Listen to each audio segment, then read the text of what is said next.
Engineer Saiful Islam. আসসালামু আলাইকুম ওয়া রাহমাতুল্লাহ।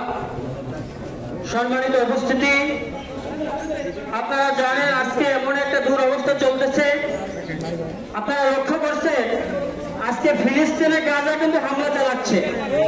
সেখানে ইরান যদিও তারা সিয়া, তারপরও তারা সেখানে হামাসকে সহযোগিতা করছে বিদায় আমরা আজকে কে সিয়া কে সুন্নি এটা দেখার সময় নাই। কারণ ফিলিস্তিনের কাবা আমাদের রক্ষা করা লাগবে, কিভাবে ঠিক না ঠিক?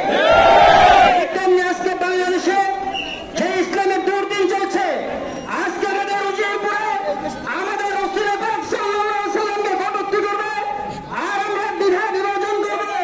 কে আওয়ামী লীগ, কে বিএনপি, কে জামাত, কে ইসলামী আন্দোলন, কে শাসিনা, কে চরমোনা, এটা দেখার সময় কিন্তু এখন নেই। শেষ বিন্দু রক্ত থাকা পর্যন্ত আমাদের বিরুদ্ধে আন্দোলন সংগ্রাম করতে হবে, কিনা ঠিক না ঠিক?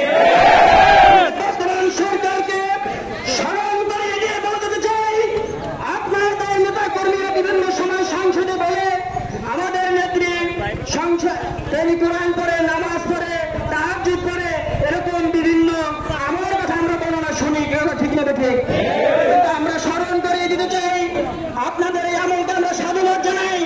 কিন্তু আপনারা সংসদে রাসূল পাক সাল্লাল্লাহু আলাইহি ওয়াসাল্লামের কটূক্তিকারীদের ফাঁসির আইন দেওয়া হোক,